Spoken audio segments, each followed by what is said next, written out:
आज की क्लास में हम लोग एक्सरसाइज 2.1 का क्वेश्चन 4 सॉल्व करेंगे। लेकिन क्वेश्चन सॉल्व करने से पहले हम लोग अपना क्वेश्चन पढ़ेंगे, देन फिर उसको सॉल्व करेंगे। ठीक है, तो हमारा क्वेश्चन क्या कहता है पहले ही पढ़ लेते हैं। हमारा क्वेश्चन कहता है right the degree of each of the following polynomials. मतलब ये जो पॉलिनोमियल्स हमें गिवन है, इन पॉलिनोमियल्स को हमें क्या बताना है, इनकी डिग्री बतानी है। राइट, तो डिग्री होती क्या है सबसे पहले हमें ये पता होना चाहिए, क्योंकि अगर हमें ये पता ही नहीं होगा कि डिग्री होती क्या है तो फिर पॉलिनोमियल्स की डिग्री बताना इम्पॉसिबल है।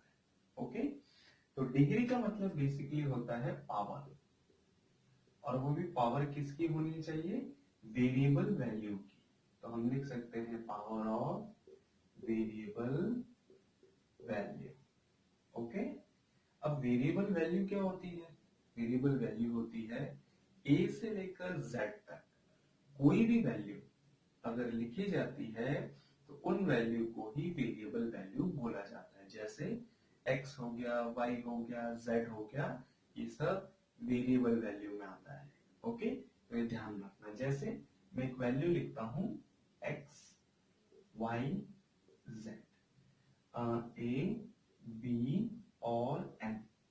अब इनकी पावर अगर मैं ये लगा दूं, ये लगा दूं, इस तरीके से लिख लूं, ऐसा लिख दूं, या फिर मैं ऐसा लिख दूं, है ना, और मैं लिख दूं -1/2।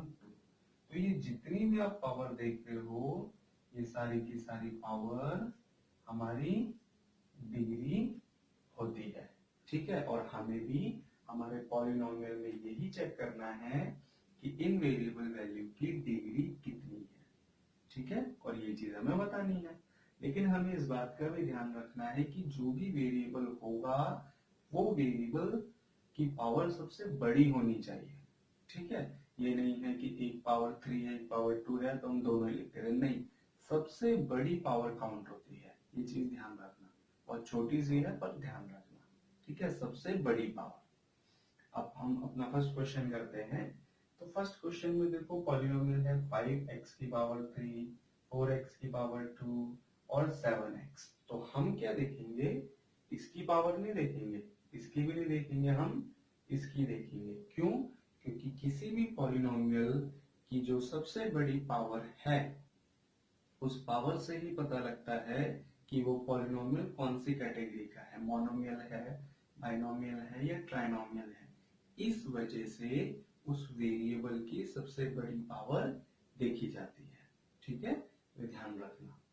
तो हमारे यहाँ पे पावर है 3, तो हम लिख देंगे the degree of polynomial is 3।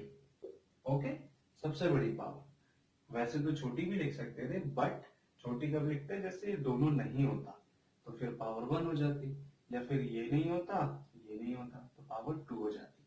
But क्योंकि मैंने अभी आपको बताया कि पॉलिनोमियल की जितनी ज्यादा पावर होगी उसकी कैटेगरी उसी टाइप की होगी, इस वजह से हम हमेशा क्या बोलते हैं, वेरिएबल वैल्यू की सबसे बड़ी पावर देखते हैं। ठीक है, तो अब हम करेंगे अपना सेकेंड क्वेश्चन। हमारा सेकेंड क्वेश्चन में y है, y एक वेरिएबल है और इसकी पावर 2 है।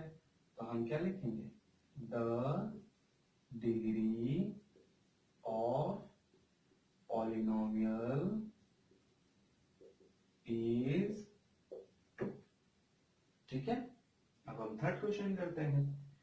थर्ड क्वेश्चन में हमें देख रहे हैं हम वेरिएबल t है और इसकी तो कोई पावर ही नहीं है।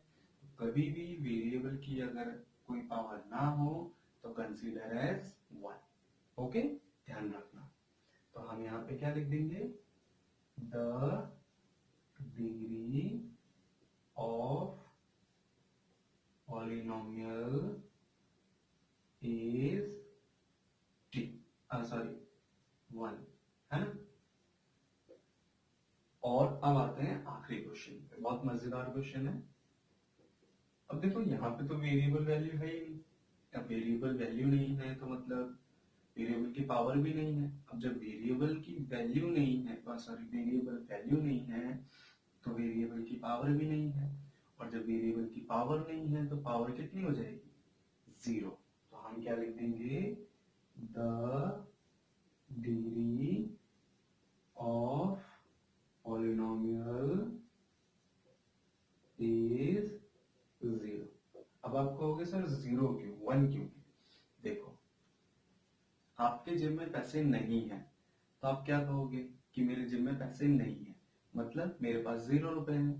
तो उसी तरीके से जब आपके पास कोई वैल्यू नहीं है तो आप क्या कंसीडर कर रहे हो, 0। तो वैसे ही हमारे यहाँ पे इस क्वेश्चन में वेरिएबल वैल्यू नहीं है, और वेरिएबल वैल्यू नहीं है तो उसकी पावर भी नहीं है, तो इस वजह से उसकी पावर को 0 लिख रहे हैं। ठीक है, तो ये हमारे चारों क्वेश्चन थे जिसमें हमें डिग्री बतानी थी, हमने बता दिया। ठीक है, तो आज की क्लास में सिर्फ इतना ही। क्लास पसंद आई है तो लाइक कर देना, और नए हो तो सब्सक्राइब कर देना। ठीक है, तब तक के लिए गुड बाय।